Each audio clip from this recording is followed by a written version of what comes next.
se descubrió la verdadera razón por la que el padre de Emma no le dio el consentimiento para casarse.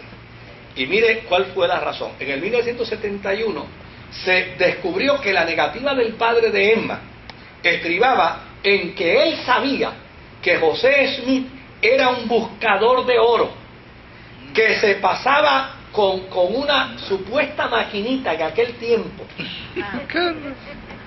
para encontrar tesoros ocultos, y que de hecho estaba prohibido en Pensilvania hacer tal cosa, porque eso había creado unos desastres sociales en la nación, donde una ciudad que llevaba 50 años de desarrollo, un pueblo que llevaba 60 años de desarrollo, de momento venía un loco y decía: a 35 millas de aquí hay un tesoro escondido, y todo el mundo dejaba la ciudad, arrancaba y se iba, y la ciudad que llevaba 35, 70 años formándose, se convertía en un pueblo de fantasmas. Y en los Estados Unidos, para tratar de controlar ese desenfreno de la psiquis de la gente de ese tiempo, empezó a prohibir el anuncio de estos soñadores, de buscadores de tesoros. Ahora, dice este documento que se encuentra en el 1971, y que tenía 140 años de historia, dice que en el 1826 José Smith había sido detenido, juzgado y hallado culpable por un juzgado de paz en Nueva York. Y ya se le conocía, inclusive, como el buscador de oro o el buscador de diamantes. Su suegro lo sabía, y desde luego se oponía a que su hija se casara con un hombre que en aquel momento era un violador de la ley. O sea, sencillamente porque andaba en una fantasía buscando tesoros. Claro, como resultado de que José Smith empezó a experimentar una intensa persecución, porque él empezó a enseñar estos misterios y estas revelaciones y todo este enjambre de cosas, y la iglesia empezó a condenarlo, pues entonces, desde luego, se mudó a Pensilvania y regresó a la casa de su suegro. Fue ahí donde empezó a traducir las planchas de oro con la ayuda del Urim y del Tumim. Un amigo de él, llamado Martin Harris, le pidió que le enseñara algunos de los caracteres, es decir, algunas de las expresiones, de las oraciones que él había logrado ya descifrar, porque según Harris, había que dar un paso importante, y era buscar a alguien que autentizara tales traducciones. Y desde luego, Smith le dio unas copias de lo que él ya había traducido, y este señor Martin Harris llevó los caracteres al profesor Charles Anton, quien era un erudito lingüista en los Estados Unidos, en la ciudad de Nueva York, para que éste autenticara los jeroglíficos que había traducido Joseph Smith. Entonces, desde luego, ese dato se dio.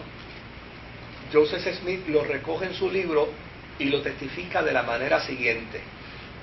Él alega y cuenta que cuando Harris se encontró con el profesor de lingüística, el profesor de lingüística se quedó sorprendido, maravillado, y dijo que nunca había visto una traducción tan perfecta de los idiomas egipcios, caldeos, asirios y árabes. E inclusive dijo que esos caracteres eran todos genuinos y auténticos, y que la traducción que Smith había hecho con el Urim y el Tumim eran perfectos. Ahora, desde luego, Harris le dice: profesor, usted puede darme un certificado escrito donde usted autentice esto. Y el profesor entonces le entregó un certificado de autenticidad de la traducción del documento. Ahora, mire qué dato interesante. ¿Dónde está el certificado de identidad? No lo tenemos. ¿Y por qué no lo tiene? Porque el profesor, cuando ya había firmado el documento, le preguntó a Harris, ¿cómo es que él logra interpretar esto? ¿Cómo él encontró estas planchas de oro? Y Harris le contesta al profesor y le dice, fue a través del encuentro con un ángel. El profesor se enfureció, le quitó el certificado y lo rompió. Y no existe tampoco. Entonces, desde luego, está la palabra de Harris, el testimonio de Harris, pero no está el certificado. Oiga, yo conozco mentalidades así, ¿sabes?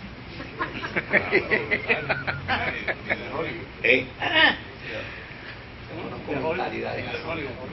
Entonces, fíjense qué dato interesante. De ahí entonces, desde luego, fue a ver al doctor Mitchell. Y el doctor Mitchell entonces confirmó. Y dijo, si Anton lo ha dicho, él es la autoridad en lingüística. Y yo confirmo lo que el lingüista ha dicho. Claro, cuando Anton supo la historia, emitió un documento que todavía existe, donde con toda vehemencia negó la historia de Harris. Y digo que todo había sido una patraña y todo había sido una mentira, que nunca había existido tal encuentro, que nunca se había dado tal opinión, que nunca él había visto tales documentos. ¿Y ese documento existe? Sí. Entonces, miren qué interesante cómo se da toda esta fenomenología. Ya para el 5 de abril del 1829 entra una figura nueva. Ya José Smith no tiene problema porque él está interpretando perfectamente las planchas de oro. Ahora lo que se necesita es traducir a un inglés claro. La traducción que él hace del asirio, del hebreo, del árabe, ¿verdad? Todos los jeroglíficos, para producirlo en un inglés que sea entendible, que sea claro. Aparece un señor llamado Oliver Cowdery. Y Oliver Cowdery era de Palmira, Pensilvania, y desde luego era profesor de inglés. Su padre el padre de José Smith habla con él, le habla de lo que su hijo está haciendo, viene él a conocerlo y automáticamente este profesor queda maravillado con las historias de Smith y de ahí en adelante se compromete con él a traducirle en un inglés entendible todo el jeroglífico que él está traduciendo con el Urim y el Tumim, porque el Urim y el Tumim pueden interpretar bien el hebreo, pueden interpretar bien el asirio, pueden interpretar bien el egipcio, pero no pueden interpretar bien el inglés. ¿Se da cuenta cómo es la vaina esta? Entonces, uno no puede ser tan incauto de decir, oye, pero entonces, ¿cómo puede interpretar aquellos? Y no puede interpretar. Pues entonces, para el inglés, ahí el Urim y el Tumim no funcionan bien porque no conocen el lenguaje de Shakespeare. Esto es otra cosa.